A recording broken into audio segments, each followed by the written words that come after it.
Bonjour à tous, moi je suis le docteur Clémence Boutière et on va vous parler avec le docteur Rico des traitements de fond de la sclérose en plaques et en essayant de répondre aux questions pourquoi traiter, quand traiter et comment traiter.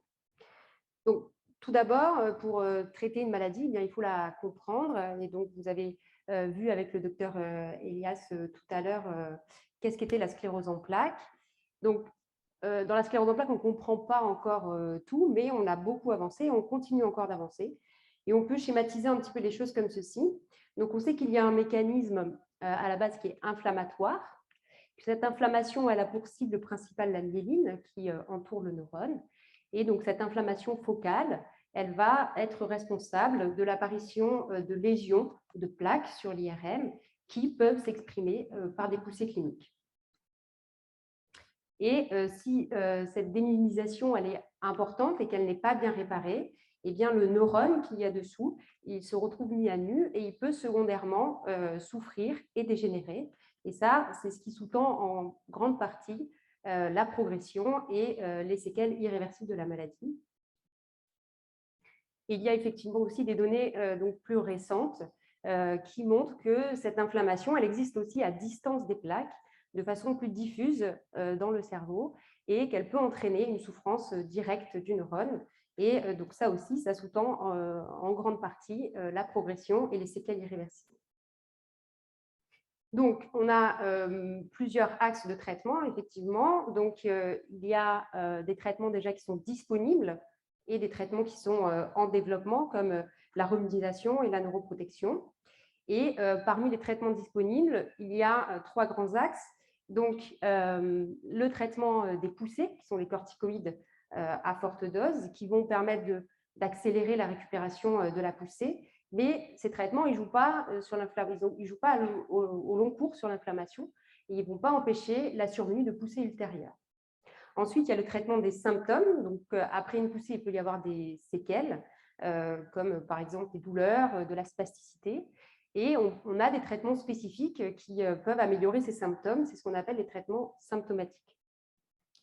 Et enfin, il y a les traitements de fond et les traitements disponibles actuellement, c'est les traitements immunoactifs.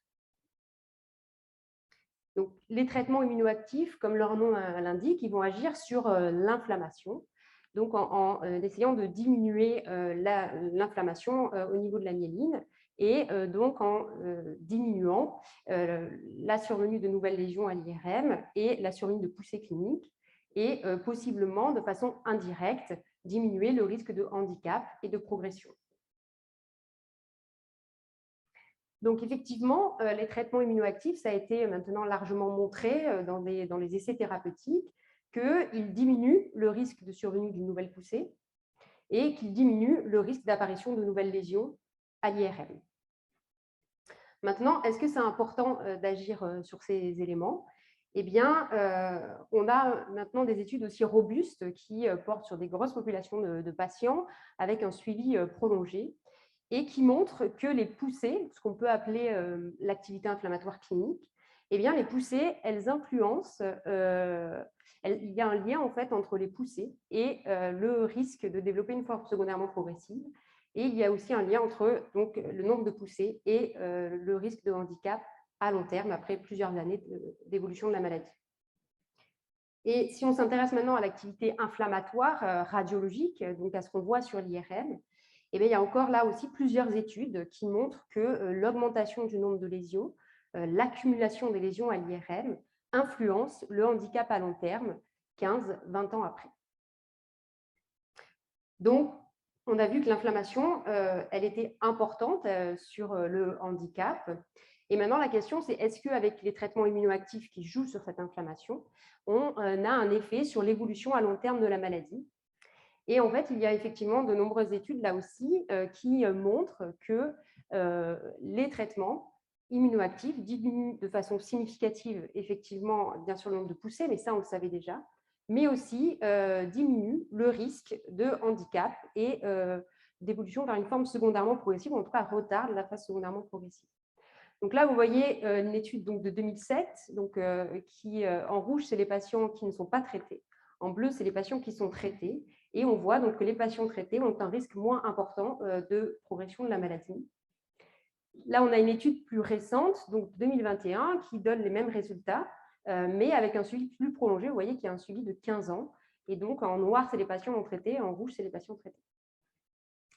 Et ce qui est intéressant aussi, c'est qu'on voit qu'avec les traitements de deuxième ligne, les traitements de haute efficacité, comme là, par exemple, le fingolimod, le Gilenya, eh bien, la différence, elle paraît encore plus importante que par rapport au traitement de première ligne. Alors, ça, bien sûr, c'est des résultats qui donnent c'est des études qui donnent des moyennes sur des groupes de patients. Bien sûr, à l'échelle individuelle, il y a des personnes qui sont bien stabilisées, qui répondent bien au traitement de fond, au traitement de première ligne. Donc, pourquoi traiter? On a vu que les traitements immunoactifs, ils permettaient de réduire la fréquence des poussées, de diminuer le risque d'apparition de nouvelles lésions à l'IRM, mais également, ils ont aussi un rôle indirectement sur le risque de progression et de handicap à long terme. Donc, maintenant qu'on a vu que c'était important la plupart du temps de traiter, la question qu'on va se poser, c'est quand débuter un traitement? Et donc, si on reprend les études que je vous ai montrées tout à l'heure, en fait, ce qui est important, c'est surtout les poussées qui surviennent pendant les 2 premières années de la maladie.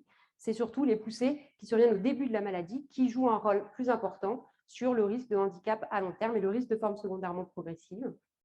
Et là, vous voyez, c'est pareil. En fait, en ce qui concerne l'activité inflammatoire, c'est la survenue de lésions et l'accumulation des lésions pendant les 2 à 5 premières années de la maladie qui influence le plus le handicap à long terme. Donc, c'est l'activité inflammatoire initiale qui a un rôle généralement plus important. Et il y a effectivement aussi des études qui montrent que eh bien, les patients qui sont traités plus tôt ont un risque moins important de progression de la maladie. Là, vous voyez sur le schéma, la figure qui est en haut à droite. Donc, en bleu, c'est les patients qui ont commencé un traitement de fond dans les 5 premières années de la maladie. Et en orange, c'est les patients qui ont commencé un traitement de fond après 5 ans d'évolution de la maladie. Et on voit que l'évolution, elle est moins importante chez les patients traités plus précocement.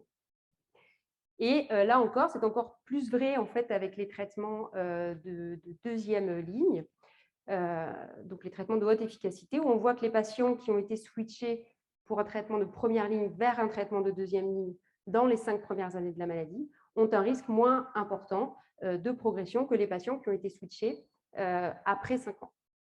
Là encore, comme je vous l'ai dit tout à l'heure, c'est des données moyennes sur des groupes de patients. Il y a des personnes qui vont très bien répondre, qui vont être bien stabilisées par les traitements de première ligne, et même quand ces traitements sont mis en place plus tardivement. Donc, à la réponse quand traiter, je dirais que la plupart du temps, c'est mieux de traiter tôt, précocement, pendant les premières années de la maladie, au moment où l'activité inflammatoire est la plus importante et où les traitements immunoactifs ont le plus d'efficacité. Et comme vous l'a dit le docteur Elias tout à l'heure, il y a des nouveaux critères depuis 2017 qui permettent de faire un diagnostic plus précoce de la maladie, parfois dès la première poussée. On peut faire un diagnostic de sclérose en plaques. Et l'intérêt de faire un diagnostic plus précoce, c'est qu'on peut traiter plus précocement la maladie. Donc, vous voyez que les études que je vous ai montrées tout à l'heure, qui sont des études qui ont débuté il y a de nombreuses années, et bien maintenant, avec les nouveaux critères diagnostiques, avec le choix plus important de traitement qu'on a, eh bien, on espère très probablement qu'on aura encore des résultats meilleurs grâce à ces avancées. Donc, tout ce que je vous ai dit tout à l'heure, c'était sur les formes rémitantes de la maladie. Et avant, on pensait que les traitements immunoactifs n'avaient pas de place dans les formes progressives. Et en fait, on se rend compte que c'est probablement pas tout à fait vrai, parce que notamment, il y a cette nouvelle classification qu'on vous a montrée tout à l'heure, qui met en avant un concept très important, qui est le concept d'activité. Donc, cette activité, elle peut être clinique, c'est les poussées, ou radiologique, c'est l'apparition de nouvelles lésions ou des lésions rehaussées à l'IRM. Et cette activité, elle peut persister même dans les phases progressives de la maladie. Et donc, elle constitue une cible potentielle pour les traitements immunoactifs. Et effectivement, il y a des données récentes qui nous permettent de penser que les traitements de fond immunoactifs ont possiblement une place dans les formes progressives dites actives de la maladie, c'est-à-dire avec activité inflammatoire à l'IRM ou avec poussée persistante. Et le plus souvent quand même chez les patients jeunes, avant 50-55 ans, et à un stade précoce de la maladie. Donc, c'est important de repérer cette activité, puisque je vous dis, ça peut être une cible potentielle pour les traitements immunoactifs. Donc, il faut continuer à surveiller les patients, même en phase progressive, avec des IRM et sur le plan clinique pour détecter cette activité et éventuellement discuter un traitement de fond immunoactif. Après, il ne faut pas oublier qu'il y a d'autres thérapeutiques qui existent dans les formes progressives, avec notamment la prise en charge en rééducation, le réentraînement à l'effort, les traitements symptomatiques qui peuvent améliorer certaines séquelles. Et il y a des pistes thérapeutiques qui, pour l'instant, sont encore des pistes thérapeutiques, mais comme par exemple la remyélisation, ou encore des traitements qui pourraient pénétrer dans le cerveau pour essayer d'agir sur cette inflammation diffuse et sur la souffrance diffuse du cerveau. Mais ça, c'est encore à l'étude pour l'instant. Donc, quand traiter, donc, je vous ai dit, il faut traiter le plus souvent tôt, dans les premières années de la maladie. On peut aussi débuter des traitements plus tard. Ce n'est pas parce que chez une personne, on va débuter un traitement plus tard qu'il ne va pas marcher. Et on peut aussi traiter les formes progressives en cas de persistance d'activité. Il y a probablement aussi une place dans ces cas-là pour les traitements immunoactifs. Voilà, je vous remercie pour votre attention. Je vais donner la parole au docteur Rico qui va...